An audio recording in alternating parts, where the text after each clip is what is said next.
Ya, pertama tentang persepuluhan. Persepuluhan itu memang hukum yang ada dalam kitab suci. Nah, bagaimana orang Yahudi memahami konteks itu dulu pertama. Kita membaca dalam Kejadian pasal 11, di mana Abraham diberkati oleh Melkisedek sebagai imam dari Salem. Dalam tafsiran Yahudi sebetulnya Sem, sebetulnya yang masih hidup pada zaman Abraham.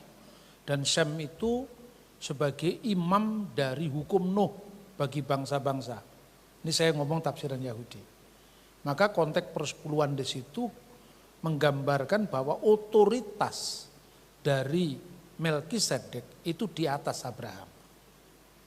Artinya bahwa persepuluhan itu selain sebagai tanda keikhlasan hati untuk memberi demi pelebaran karya Tuhan, juga sebagai tanda bahwa dia berada dalam satu otoritas yang lebih rendah daripada yang diberi. Itu contohnya soal Abraham sama Melkisedek. Di kemudian hari, kemudian konsep ini diterapkan untuk penyelenggaraan Bait Allah. Karena Bait Allah di Yerusalem itu ada orang-orang asing, fakir miskin. Siapa yang nanggung mereka? Kemudian ada orang Lewi itu tidak hanya ada di satu suku ketika Israel itu pecah. Tapi ada di banyak suku karena dia tidak punya tanah pusaka. Makanya spesialisasinya sebagai imam itu dia hidup dari persembahan itu. Lalu dikelola oleh lembaga yang berwenang yang namanya Bait Suci untuk keperluan-keperluan penyelenggaraan Bait Suci tadi. Bagaimana setelah orang Yahudi kehilangan Bait Suci?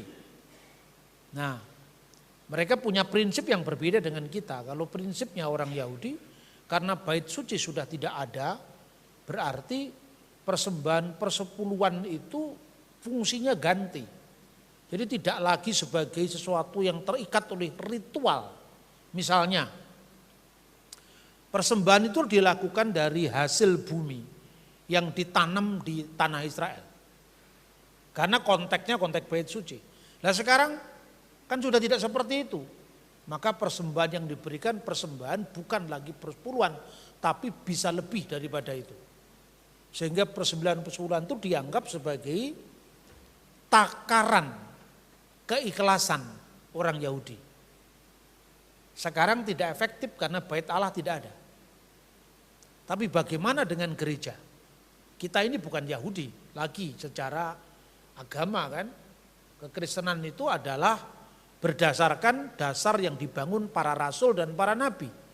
Artinya para rasul Kristus.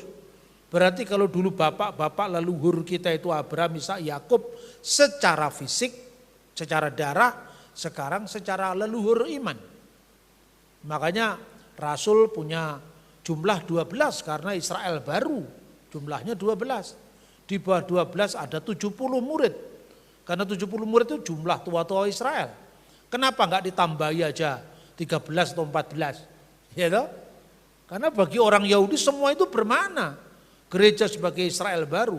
Makanya Bait Suci bagi orang Kristen tidak lagi Bait Suci yang di Yerusalem, tapi tubuh Kristus yaitu gereja. Maka instrumen aturan yang dahulu diterapkan untuk Bait Allah sekarang dipahami sebagai gereja Tuhan. Nah seringkali orang yang mempersoalkan persepuluhan itu penyimpangan dalam praktek loh. Soal penyimpangan itu kan bukan prinsip. Prinsip ya prinsip, praktek ya praktek ya kan. Kira-kira seperti itu kalau saya amati ya. Banyak sekali dulu ada seorang hamba Tuhan misalnya, yang waktu modal dia punya ini punya itu dari persepuluhan karena dia tidak ada yang lain. Tapi setelah sukses kemudian dia menyangkal persepuluhan, itu tidak fair itu. Gitu, segala sesuatu itu kalau berlebihan kan elek itu. Gitu loh saudara-saudara. Itu tanggung jawab seorang hamba Tuhan dan gerejanya dalam mengelola berkat yang Tuhan berikan kepada kita. Tapi itu tidak untuk urusan pribadi, tapi untuk urusan pelayanan secara menyeluruh. Nah fungsinya seperti yang kemarin yang tadi saya contohkan dengan bait suci tadi.